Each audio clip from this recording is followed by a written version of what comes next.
Educação, em parceria com a Natura e com o Península, a gente está implementando um processo baseado na Khan Academy, que é um software de matemática, que está fazendo muito sucesso nos Estados Unidos e tal, é aberto, é gratuito, tarará. A gente está implementando isso em escolas públicas da periferia de São Paulo.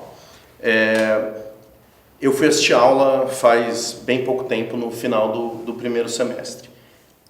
O que é? Muito simples, o aluno trabalha no laptop, poderia ser um tablet, qualquer coisa, cada um no seu. O professor... Mas aí, desculpa, só para... Vamos conta direitinho, Tá. Como é que é? Cada aluno tem Então, um tá. laptop. Então, funciona assim, cada aluno tem um laptop, tá? O professor dá aula dele, a gente pegou, São Paulo tem currículo, né? O município de São Paulo, então pega as orientações curriculares de São Paulo, pega lá, construi uma tabela para o professor que diz, olha, em relação a esse ponto aqui, tem esse vídeo e tem esses exercícios, em relação a esse, tem esse tal. Então, o professor recebe uma formação, mas que não é uma formação longa, e aí ele vai e ele tem um acompanhamento, esse professor. Então, tem uma formação inicial e uma formação continuada. Eu vou fazer umas perguntas só Tá. para a gente entender aí o contexto. É um professor dentro de uma sala de aula ou é a escola como um todo Não. que está dentro do projeto? Os professores que quiseram aderir. Tá, então nesse dentro de uma primeiro escola momento. vai ter dois, três, tá. Conversa com contabilidade. Só matemática. Não, a gente está falando de Fundamental 1, a gente está falando de Fundamental 1 E matemática. e matemática, tá? E Inicialmente. aí se criou uma plataforma, tipo esses blended learning? Isso, é blended learning. Então a gente o Khan é conhecido, para quem que já ouviu falar, pelos vídeos. São vídeos muito simples que ele dá aula, que a Fundação traduziu, botou no ar, etc. Segue traduzindo, que é legal, as pessoas assistem pelo YouTube, é impressionante. A gente tem 200 aulas, tem quase 1 milhão de aulas assistidas em português. Mas o que eu estou falando aqui é da experiência na sala de aula. Então, na sala de aula tem um computador para cada aluno, que fica num carrinho, que depois o professor dá aula em outra sala, ele leva, normal. O professor deu a aula, ele deu para voltar a falar de fração. Ele falou sobre lá a fração, não sei o que tal. Aí ele falou, olha, abram seus computadores e comecem a trabalhar nisso. O aluno, na hora que ele começa a trabalhar, ele vai trabalhar na velocidade dele. Certo? Porque ali tem conteúdos estruturados e exercícios para cada conteúdo. O exercício se autocorrige. Então ele não é xizinho, ele responde a pergunta, o exercício diz para ele. Se ele erra muito uma coisa, o próprio software sugere um vídeo. Fala, você não quer ver um vídeo aqui que vai te ajudar a entender isso? Se ele acerta tudo, ele ganha um planetinha, ganha lá, então tem uma coisa de game e tal, que eles adoram, tá. O que é bacana? Eu entrei na sala de aula, estavam todos os seus computadores, eu fiquei atrás de um grupo assim, de 4 meninos, literal. Um menino estava trabalhando soma de 2 dígitos, um trabalhando subtração de 4 dígitos, um trabalhando soma de decimal, e o outro estava trabalhando soma de 4 dígitos, sei lá. Cada um na sua velocidade. O software, o nosso modelo lá, só permite que ele siga se ele acaba 100%. Ele tem que, não é que ele passou na prova, se ele acertou 5,5, tá bom. Ele tem que dominar aquele conteúdo, e isso é visto por um conjunto de exercícios que ele responde. Quando ele acabou aquilo, mesmo que o professor não tenha chegado no próximo ponto, ele dá a chance do aluno ir, sozinho. E quando o aluno vai, então, o que é interessante? Os alunos começam a se ajudar. Eu vi isso lá. Por quê? Porque o professor no começo da aula pergunta, quem já acabou tal coisa? Quem já acabou? Então eles sabem, tá lá no painel, o professor inventou, não é a gente que deu, que tem todos os conteúdos, quem está 100%. Então eles sabem que a Maria Alice é muito boa, ela já fez fração, e eu estou com dificuldade em fração, em vez de eu ir chamar a professora, eu vou lá na Maria Alice e falo, Maria Alice, pô, isso ajuda a Maria Alice, porque ela me explicar é um ótimo jeito de aprender. Isso é uma competência de colaboração, está todo mundo sentado ali, mais cada um no seu tempo, etc, etc. E o que eu acho que é bacana, o professor tem um dashboard para ele, que ele vê como é que está indo cada aluno da sala. E ali tem uma quantidade de informação sobre o aluno impressionante, que permite a ele, se ele quiser planejar a aula para valer, de maneira individualizada, ele consegue saber o que cada aluno respondeu, o que ele acertou, onde é que ele errou, se ele pegou dica, não pegou dica, se ele viu o vídeo e assim por diante. Eu estou falando de uma coisa super pequena, super simples. A gente está fazendo com 200 alunos, agora a gente está indo para 45 turmas, 1.200 alunos a partir da semana que vem. Sempre a cidade, aí 10, 11 anos. É um negócio que, assim, a sala de aula muda. E esses meninos vão aprender. Assim, nós temos dado, tem lá avaliação externa, vamos esperar os dados, mas assim, a sensação é muito forte de que isso vai ser a professora, a gente tem que ver dados, mas eles falam, caiu falta no dia que tem aula com o computador, porque é legal. Eles comparam os planetinhas, eles olham, eles têm feedback imediato e assim por diante. Então, detalhei porque pediu, mas... Tem uma coisa essencial aí. O que é que tem de essencial aí que eu acho que precisa ser pontuada?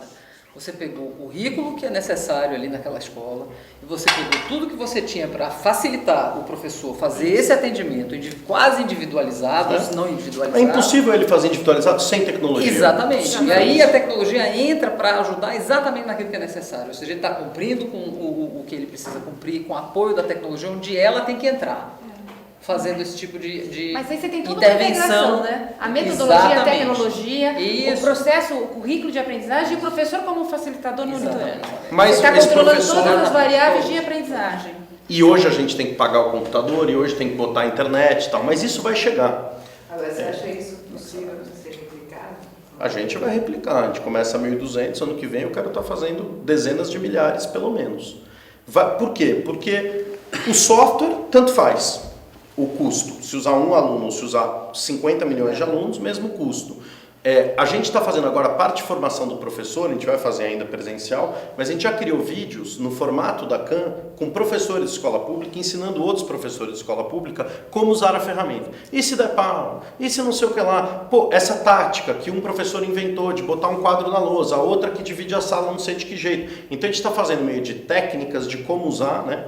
Como é que eu uso essa ferramenta? Estão sendo vídeos que a gente vai soltar. E com uma linguagem não é chata, é um professor contando para outro professor e mostrando lá na ferramenta, olha, isso aqui é uma boa estratégia. Quando você for planejar a aula, olha aqueles dados que estão disponíveis e aí pensa nisso aqui para a próxima aula e tal. Eu não acho que não vai ser fácil, acho que vai ser difícil, acho que vai ter o começo, eu falo, as primeiras idas à escola, a gente vai semanalmente à escola, que é um gargalo gigantesco ainda, vamos ter que melhorar, mas nessas idas semanais, as primeiras 3 semanas, era assim, vai lá, abre o computador com o professor. Sabe, primeiras 3 semanas era assim, vai, acredita, você vai dar certo. Tenha fé. Vai. Aí ele abria, aí dava pau. Aí a sala virava uma zona. Aí ele falava, tá vendo, isso aqui não funciona. Então, o primeiro mês é crítico. As primeiras 3 semanas do primeiro mês foi crítico. Mas depois que entra, a avaliação dele, micro hoje, né? É micro. Podemos voltar a falar disso daqui a 6 meses, já vai ser com 45 professores, é um pouco maior. Hoje são 6 professores, 200 alunos, é muito pequenininho. Mas a gente está criando uma massa crítica. E eu estou testando esse aqui, usando um outro software parecido em outras cidades. Vou testar um outro ainda diferente na rede estadual. São coisas mais ou menos assim, mas precisa olhar isso aí, porque tem potencial. Eu acho que não tem mais como fugir dessas questões de a tecnologia, porque hoje... e aí você pega muito a questão das crianças, dos jovens, do processo de aprendizagem, quanto eles interagem e quanto eles participam. Eu acho que se num processo que eles acham a metodologia chata, a possibilidade de evasão ou de sair é muito grande. E se ele não aprende também, né? Não, quer dizer, a gente tem que do ensino médio, ele sai do é. ensino médio porque ele não está conectado à vida dele, mas ele também sai porque ele não entende mais, né? Porque a gente olha para o desempenho da educação, no 5º ano ele é muito melhor do que no 9º, que é muito melhor do que no 3º ano do ensino médio. Então a gente está falhando nesse processo, né? Então... A gente está atacando os professores pelo outro lado, né? Aqui dentro está fazendo uma coisa muito prática dentro de sala de aula. Então a gente acaba de lançar um especial de tecnologia de educação testada em vários lugares do Brasil. Ele está não só impresso, mas ele está digital e ele está introduzido nos sites. Então é para pegar o professor pela mãozinha e dizer, olha aqui, isso aqui funciona, isso aqui funciona dessa maneira, funcionou naquela escola, mostrando exemplarmente para reforçar um pouco. A gente tem que cercar o assunto por todos os lados. Porque é um indivíduo do século XX usando metodologia do século XIX. Então ele tem que ir se acostumando com isso o mais rápido possível. E eu sou testemunha, né, o acesso que a gente tem a professor, que é muito grande em Nova Escola e no site, de que está crescendo de forma bem íngreme, de forma bem acelerada o acesso deles aos meios digitais. E a tecnologia está ficando mais simples, viu? Sim. O analfabetismo digital, parte dele vai sumir porque a Apple transformou as coisas, não dá. Você lembra quando a gente começou a fazer aula de informática na escola, você aprendia C++, tarará, era difícil, realmente você fala assim, nossa, tem um gap, né? Como é que eu vou ensinar esse menino quase quero ensinar a programar? Hoje, ensinar a mexer na tecnologia é fazer assim com o dedo, fazer assim, tocar. Então é um negócio que vai ficar mais fácil também. Então acho que esse gap do professor, que é um desafio gigantesco, talvez se diminua porque a tecnologia ficou simples. Ela de repente ficou de consumo geral mesmo. Smartphone é uma coisa já bem comum, que ainda não é majoritária como é o celular, mas o smartphone dentro já vai crescer. Então esse contato com isso, eu acho que o professor vai também ter, além do que tem gente aposentando, gente entrando. E quando você envolve os próprios alunos para ensinarem os professores, que é muito bacana isso, porque o professor ele tem uma contrapartida que é trazer o conteúdo que o aluno não tem esse domínio, e o aluno traz a técnica, né, de usar, e aí isso acho que tem uma descoberta de ambos, né, que é muito interessante, que pode ser muito legal também, né? Então, se o professor deixar, né? Se o professor deixar, Se a escola sem deixar, dúvida, se a se a escola professor deixar, resistência, Sim, exatamente, cara. é isso que o Denis está falando, quer dizer, é você superar um A inércia conjunto inicial de muito resistências muito... Se a infraestrutura permitir, se tiver wireless, se tiver banda larga, se tiver tudo isso para poder a tecnologia entrar. E eu uso muito, como você introduzir, eu acho que são duas grandes ações, na verdade, que você precisa para mudar a educação. Uma é a ação mais sistêmica mesmo, Sistema Único de Educação, currículo unificado. A outra eu chamo guerra de guerrilhas, porque você vai ter escolas, grupos de escolas, municípios, regiões, e não dá para pensar só de um jeito ou só do outro. Tem a parte sistêmica e tem as várias iniciativas que estão acontecendo, dando massa crítica aqui, que contamina o resto e coisas assim. E é o lado bom da descentralização. Aí vira tem bom. essa Tem liberdade. 5.500 municípios. Bom, opa, não é possível que não tenha 10 que não vão topar esse negócio inovador. Aí vai lá e então... É muito legal. Então, eu acho que o Denis começou, eu pedi para você detalhar mais, porque acho que é importante, assim, eu queria ouvir um pouco de cada uma experiência que vocês acham interessante, que está acontecendo, enfim, na Fundação Victor Tivita, no Itaú Social, no GIF e tal, como o Denis contou. Conta aí, Ângela, um pouco. Como nossos esforços estão voltados bem para professores, o que a gente está querendo é trazer ele para a tecnologia de uma maneira que ele não se sinta tão agredido, né? Então a gente está trabalhando não só com os conteúdos de tecnologia educacional que funcionam nas escolas para que eles se mirem, para que eles se mirem nesses exemplos. Então a gente traz o conteúdo na própria revista digital ou impressa, mas traz também os projetos de professores que fazem uso de tecnologia em vídeo e uma série de recursos. E, ao mesmo tempo, cursos online mostrando como é que ele trabalha a didática usando a tecnologia. Então, isso são umas duas vertentes que a gente tem trabalhado na Fundação Victor Tivita. Esse ano elas estão entrando com muita força, houve um teste piloto em matemática no ano passado, e agora a gente vai entrar com mais força ainda a matemática, a leitura e a escrita, porque a leitura e a escrita vai abordar não só a língua portuguesa, como vai abordar a ciência, vai abordar a história, a geografia e tudo mais. E, se Deus quiser, no futuro, a ciência com didática de ciências. Agora, os professores, essa revista digital, eles têm buscado isso? Porque eu acho que assim, você tem... indicadores de que os professores estão com menos medo da internet, né? Agora, no mês de julho, nós lançamos os primeiros 3 volumes digitais. Inclusive, pensando nessa situação que a gente encontrou o professor, fazendo uma pesquisa no ano passado, que ele é considerado light user no digital, ele não conseguia, quando a gente fez a pesquisa, alguns deles não conseguiam nem achar a barra de busca do site. Então, a gente produziu um especial digital em 3 plataformas, PC, Android e iPad, né, que é o mais difícil de todos, com 2 tutoriais. Um que está no próprio site da nova escola, onde ele aprende como é que ele vai buscar aquele especial e como é que ele dá download para o tablet ou o PC dele. Mas ele entra no tutorial? Ele entra no tutorial e depois tem um tutorial dentro do próprio instrumento, ou seja, da revista digital, para ele aprenda como é que ele usa aquilo ali. Como é que ele passa, se for um tablet, né? Como é que ele vê o vídeo, como é que ele vê o áudio também. Então tem 2 tutoriais para tratar disso. Está muito no início, nós temos 2 semanas de lançamento, já foram baixados 144 exemplares. Isso é um número razoável para o universo que a gente sabe que tem. A gente pesquisou durante 2 anos seguidos plataforma digital, como é que ele usava. 1% cresceu para 2,5% de um ano para o outro, que usa tablet, usa smartphone, que é onde pode baixar. PC não, que já é disseminado por professores no Brasil inteiro, inclusive comprados por eles de própria conta, sem nenhum benefício nem subsídio de ninguém. Então, a gente vai ver, estamos vendo aí, tem 2 semanas. Vamos ver o que vai acontecer. Agora, e no site da fundação, eles entram, né? Entram porque muito. O site tem muitas dicas de aula, tem muita coisa. O tempo todo é instrumental, né? Mostrando exemplos de como dar aula, de como melhorar a sua aula, de como enriquecer. Então tem também já no site há algum tempo canais multimídia, onde eles usam muito vídeo, tem coisas interativas, tem jogos, e agora está reforçando muito mais a coisa dos jogos educacionais.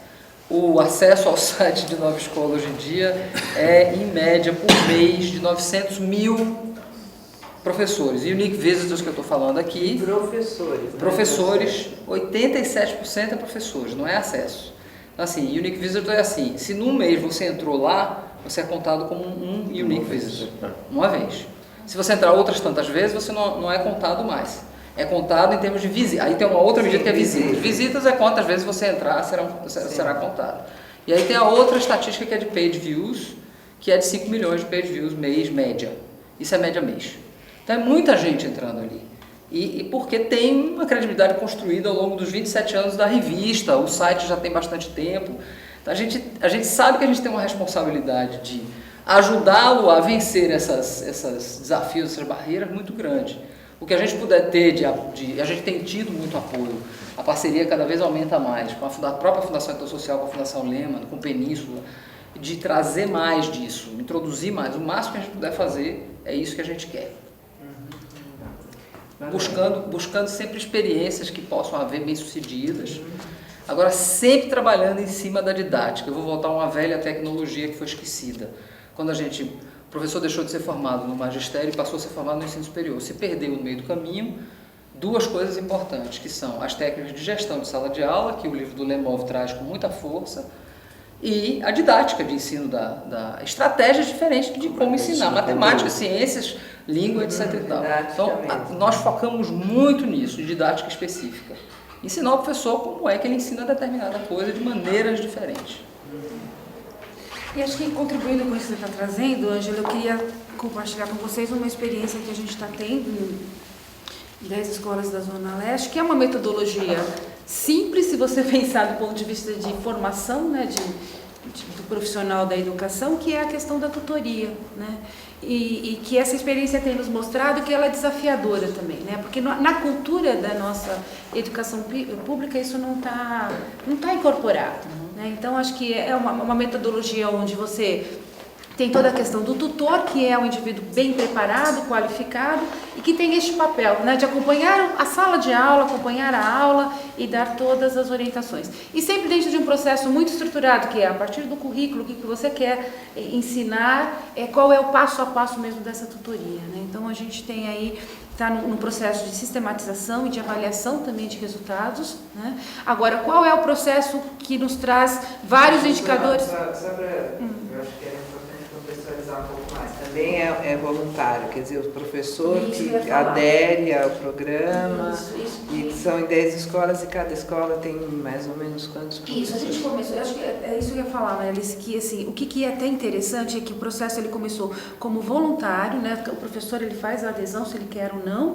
e agora, após 3 anos do piloto, a gente percebe uma grande adesão, chega a quase 90% dos professores, né? Isso, das escolas, em termos é um super que tem toda a questão da vivência e da credibilidade, né? Eles precisam que o outro deu certo, que tem uma estrutura, né? Que tem assim, a gente acho que e o grande desafio é ter isso de uma forma toda sistematizada, né? Porque esse tutor ele tem que estar sempre muito bem preparado para que ele possa fazer todo o trabalho de tutoria. Vai continuar.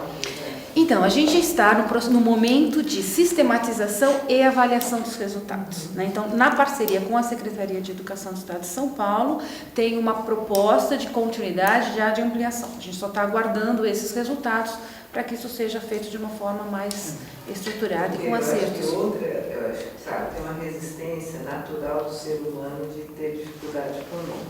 Mas na questão da educação, e talvez em todas as áreas no Brasil, muda-se, as políticas mudam tanto que realmente ele tem uma resistência maior, porque ele vai ver se isso vai dar certo, se vai continuar e se ele vai ter apoio, senão ele não vai embarcar, né, o professor sem ter essa garantia um pouco disso, né? E acho que o grande desafio é quando a gente fala de uma metodologia que pode ser virar uma política pública ter uma escala, né? Porque é exatamente isso, assim, como é que você faz que um processo em 10 escolas está estruturado, sistematizado, mas como é que esse processo de ampliação e de preparação dos profissionais para todo esse desafio? Assim, aí de novo, né, voltando um pouco à experiência do Denis, você falou no começo, ia toda semana, todo dia, carregava o professor pela mão, quer dizer, isso em termos de número é muito difícil, né? Mas sabe que negócio que eu tenho ouvido? Só completando. E a tutoria também envolve 1 a 1, porque você tem um tutor para um professor, é isso? É para um grupo de professores, Para um grupo de professores coordenadores. e tudo, mas... Eu acho que a gente tem que pensar como é que a gente digitaliza as coisas, né? Uma coisa que eu acho, pensando nesses números impressionantes que a Ângela trouxe, né? É uma coisa que o pessoal está dizendo muito fora do Brasil, onde tem mais coisa de tecnologia há mais tempo, é que o professor viraliza muito as coisas no mundo é interessante. Ele pega uma coisa, se ele gostar do negócio que ele viu na nova escola, ele manda isso. Geral, quer dizer, o uso de tecnologia nos Estados Unidos, a quantidade de sites que tem de professor para professor, né, comunidades de aprendizagem entre professores para trocar desde plano de aula até, quer dizer, olha, eu conheci esse recurso aqui e tal, e essas coisas estão crescendo exponencialmente. Então, o professor, talvez a gente tenha que olhar que ele vai ser um fator de resistência, talvez, mas ele talvez vai ser o fator que vai dar a virada. Quando ele vira, ele pode fazer uma legião. Eu acho que a maior resistência, a gente ainda, é mais de quem... Talvez é mais no ensino superior, é mais na academia da educação do que quem está com a barriga no balcão todo dia lá na escola trabalhando com aluno, assim. Eu acho que a gente tem que olhar um pouco para isso, porque o professor está em sala de aula, muitos deles, aqueles que escolheram a carreira, que eu acho que é a maioria, porque tem o sonho de ensinar alguém, ele está frustrado que ele não está conseguindo ensinar. Então, se chegar um negócio que ajuda ele, que torna a aula dele mais dinâmica, que é claro que todo mundo tem medo de mudar, mas depois que você rompe essa resistência, né? Então, eu acho que tem mais uma coisa, quem está olhando um pouco e discutindo teoricamente os problemas, aí é diferente. Agora, o cara que está lá todo dia tendo que resolver esse problema, porque ele dá aula todo dia, eu acho que ele tem uma disposição de assumir esses novos desafios. E esse rompimento não vai demorar 20 anos, não. Não. 2, quiçá 3, nem pode. Isso não dá não vai demorar. Dá mais para dar mesmo. Só uma coisa, Valéria, esses tutores, né, nessas 10 escolas, é ensino fundamental 1, 2, ensino médio? Não, é ensino fundamental 2, né, ciências, português e matemática. A gente trabalha essas temáticas. E aí esses tutores vêm da onde? Eles foram identificados na própria estrutura, né, de professores, os professores coordenadores, e também um trabalho importante com as diretorias regionais, né?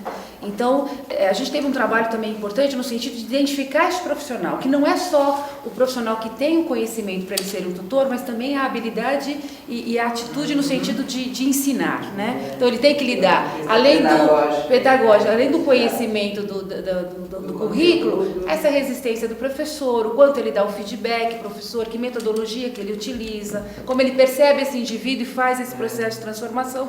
Então, exige também que este indivíduo, ele tenha essas competências para esse papel. Então, um trabalho importante no projeto é exatamente isso, o que você precisa para identificar este profissional, né? Que eu acho que na educação, aí trazendo até um pouco da minha experiência enquanto desenvolvimento de pessoas, eu acho que a gente tem um desafio importante que é esta questão, né? Assim, o papel e a responsabilidade que ele tem em determinada função e o quanto ele está qualificado para aquilo, né? O quanto ele tem conhecimentos e competências do ponto de vista de atitudes e habilidades que permitem o desenvolvimento daquele papel, né? Eu acho assim, não conheço o projeto não em detalhes, mas do que você está contando, relatando, me parece que é fundamental. É este componente aí, a escolha dos tutores, né? Com essas qualidades, com essas habilidades, com esse perfil que você está colocando. Fundamental para o sucesso, né? Para a aceitação e para o sucesso. Né?